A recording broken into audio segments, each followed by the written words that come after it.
دنیا بھر میں گردوں کے امراض سے بچاؤ کا عالمی دن منایا جا رہا ہے، اور اسی حوالے سے ہم نے زحمت دی ہے کنسلٹنٹ ہے سول اسپتال ڈسکا میں گردوں کے ڈاکٹر عبدالحمید عمر صاحب، ان کا شکریہ کہ انہوں نے وائس آف ڈسکا کو ٹائم دیا. ہم ان سے پوچھیں گے کہ یہ اس دن کے حوالے سے اور اس مرض کے حوالے سے کیا کہتے ہیں. جی ڈاکٹر صاحب. بہت شکریہ جناب، مہربانی.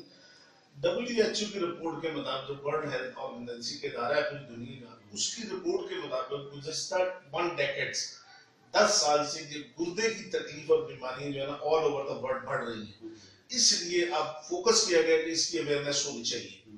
دیٹ از وائی اب پوری دنیا میں اس کا ایک اسپیسیفک دن منایا جا رہا ہے.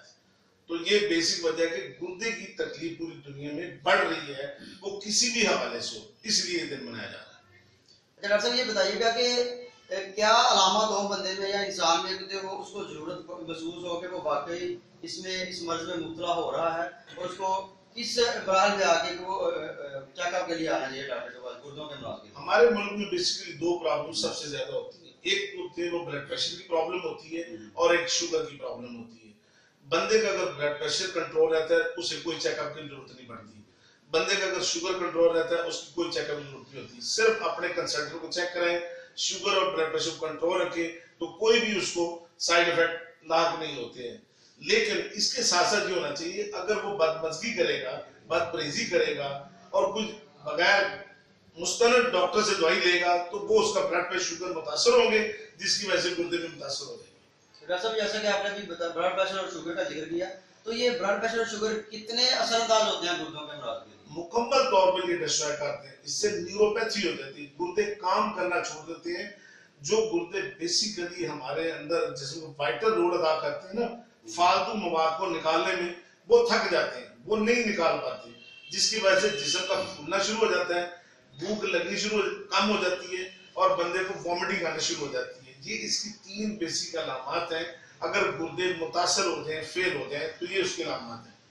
اگر بالکل گردے میں کوئی رکاوٹ ہو، مثلا کوئی پتھری بن جائے، اس کا حل یہ کہ اس کا علاج کر لیا جائے، پراپر سرجری کروا لی جائے تو گردے بحال ہو جاتے ہیں. یہ سمپل ہے. یعنی رکاوٹ اور چیز ہے، متاثر ہونا اور چیز ہے. رکاوٹ اگر گردوں کی نالی میں گردے میں، اس کا سرجری سے آپریشن ہو سکتا ہے. لیکن اگر گردے غلط ادویات لینے سے، ملاوٹ شدہ چیزیں کھانے سے اور گندا پانی پینے سے آپ کے گردے جو ہے متاثر ہو سکتے ہیں اور فیل ہو سکتے ہیں. ان چیزوں سے اوائڈ کرنا چاہیے. ڈاکٹر صاحب آخر میں بتائیے گا کہ جیسے کہ آپ نے سٹارٹ میں ذکر کیا WHO کی رپورٹ کو کوٹ کیا آپ نے کہ یہ بہت زیادہ ریشو بڑھ رہی ہے، تو اس کو کیسے ہم کنٹرول کر سکتے ہیں اور ہم اپنا لائف اسٹائل کیسا کریں؟ اور دوسرا یہ بھی بتائیے گا کہ اس میں واک بھی ضروری ہے، وہ بھی اس کو کنٹرول کرنے میں سننا نہیں. واک کا اس میں رول نہیں. واک کا صرف مطلب یہ ہے کہ ہم اپنی سوسائٹی میں اویئرنیس دیں. اس کے لیے میں آپ میڈیا کے تھرو یہ پیغام دینا چاہتا ہوں. ہمارے اسکولوں میں یہ سیمینار ہونا چاہیے، ہمارے کالجز میں سیمینار ہونا چاہیے، ہمارے اساتذہ کو پتہ ہونا چاہیے اور عام پبلک کو پتہ ہونا چاہیے کہ کن چیزوں سے گردے خراب ہوتے ہیں. اور میں نے بتا دیا. لاسٹ میں بڑا سویئر ایک کام جو ہوتا ہے، ہماری نوجوان جو جنریشن ہے وہ سیکشول میڈیسن استعمال کرتی ہے. وہ بھی ایک بہت بڑا کاز ہے ہماری سوسائٹی میں گردے فیل ہونے کا.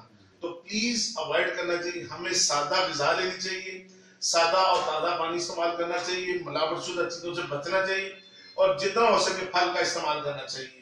غیر مصنوعی طریقے سے جو بھی غذا ہے اس سے اوائڈ کرنا چاہیے. ہم صحت مند رہیں گے اور خوشحال رہیں گے، اور ہمارا بجٹ بھی ٹھیک رہے گا، انسرٹن نہیں ہوگا انشاءاللہ.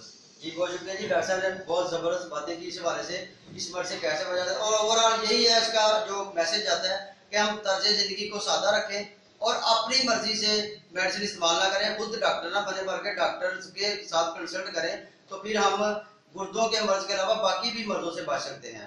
جی محمد امین رضا، وائس آف ڈسکا.